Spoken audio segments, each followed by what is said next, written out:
Gwen McCormick tiptoed up the white steps of a large Victorian-style house with cream panels and green shutters, then knocked lightly on the front door. A woman pulled back the lace curtain, opened the green door a crack, then poked her head out. "We're not ready yet," she said, then shut the door. McCormick had been waiting for about a decade to knock on that door, ever since she first discovered Satanism when she was 14. She knows that calling herself a Satanist sounds extreme. Even she was hesitant about the Satanic Temple when she first heard about it through a friend. But after reading about the group's views, she found that she identified with many of their core beliefs, and she adopted the religion as her own. McCormick's journey with Satanism, though, has been largely solitary. She's only met 2 other people who have identified as Satanists: the friend who introduced her in high school, and a man standing near her at a bus stop. She's been waiting for a meeting place to get to know others who share her beliefs, and that meeting place just happened to take root in her hometown. The first international headquarters of the Satanic Temple opened to the public Friday morning in Salem, Massachusetts.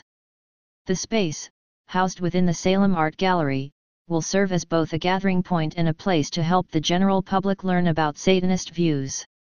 The house sits less than a mile from Gallows Hill, the spot where villagers executed about 20 people accused of witchcraft and being possessed by the devil back in the 1690s. Although the Satanic Temple says it has 40,000 members nationwide, McCormick was the only one waiting outside the headquarters Friday morning. "I hope I don't feel like an outsider," she said, twisting her long black skirt and peering into the house. Just then, a man pulled back the white lace curtain, opened the door a crack, and stuck his hand out. One finger beckoned McCormick inside. She took a deep breath, and ran up the steps. Satanists aren't people who sit in dark rooms around one small candle flame as they speak in tongues and worship an antichrist. In fact, Satanists don't worship the devil or any other being. Instead, they see him as a symbol representing an eternal struggle against authoritarianism.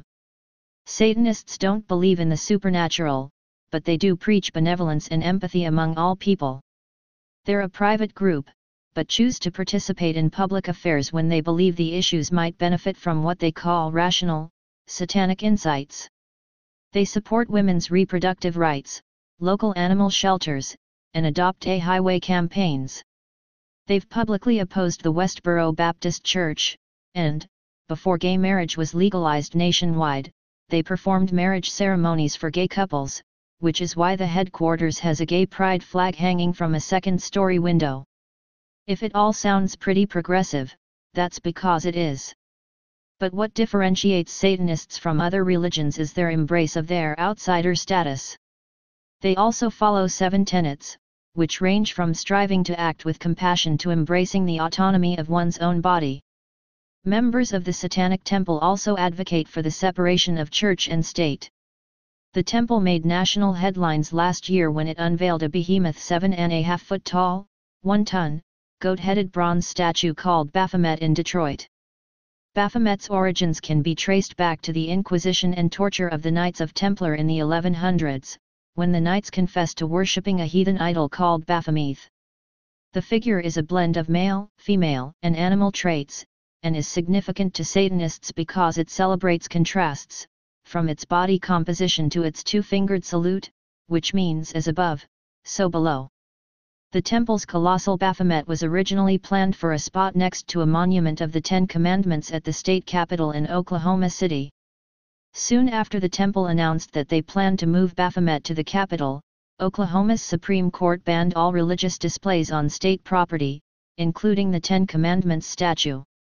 Before Baphomet was unveiled in Detroit, the members of the Satanic Temple received death threats because some religious groups were opposed to its presence.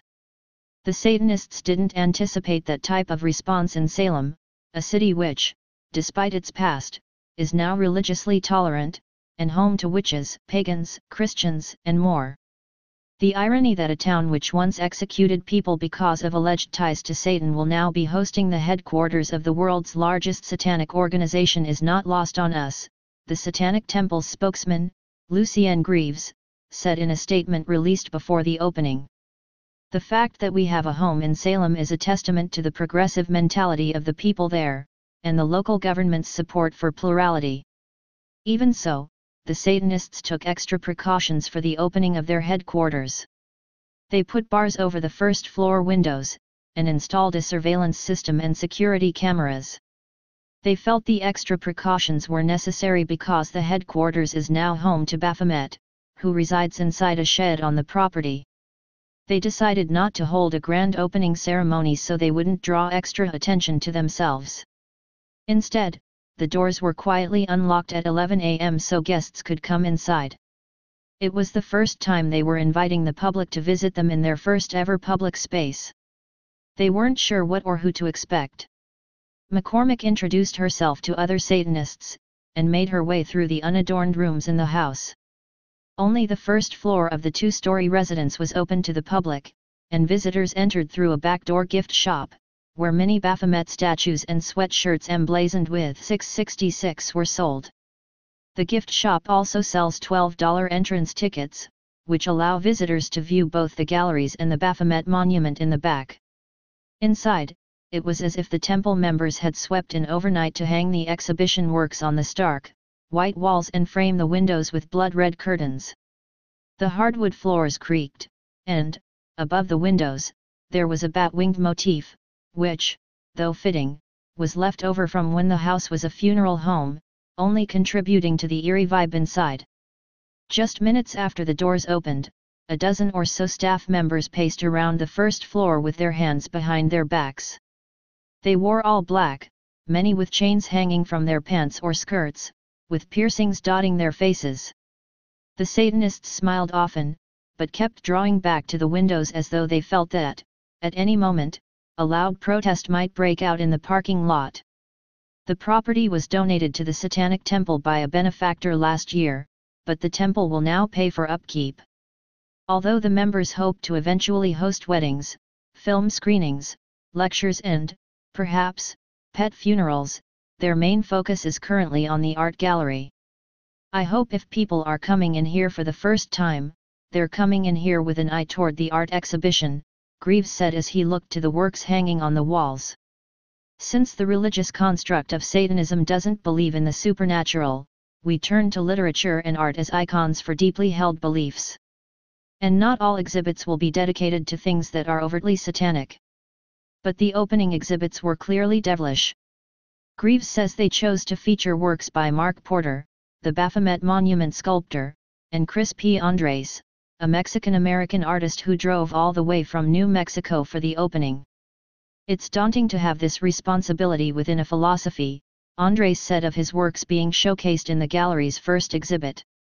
But your art doesn't mean anything unless it's experienced by people, and I want to be able to create experience for people. Many of Andres' paintings and sculptures feature Baphomet, but in addition to showcasing satanic art, Andres also made political statements through his works. He framed one of his pieces with two flags, one whitewashed American flag that he says reflects America's history, and one all-black Confederate flag to reflect the struggle of Black Americans. America is black and America is brown and America is pagan and America is Jewish and America is Christian and satanic, he says. But it's all of those things. People who say they're Satanists are not trying to say they're not human. It's always about people. It's about being seen. And that being seen for the first time in a public space devoted to their beliefs is what seemed to both thrill and scare many of the Satanists in attendance. After the opening, a few dozen visitors, including Satanists and curious community members alike, walked inside.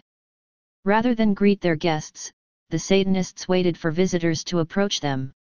But once guests made a move, whether to ask about a painting or how the day was going, the staff smiled and were eager to talk about Satanism, how they found the religion, and their views of the artwork on display.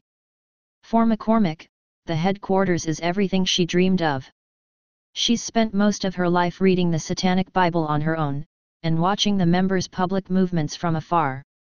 She arrived early specifically to take a photo with the Baphomet statue, and once her photo was complete, she contemplated coming back to the gallery that evening to take it all in again.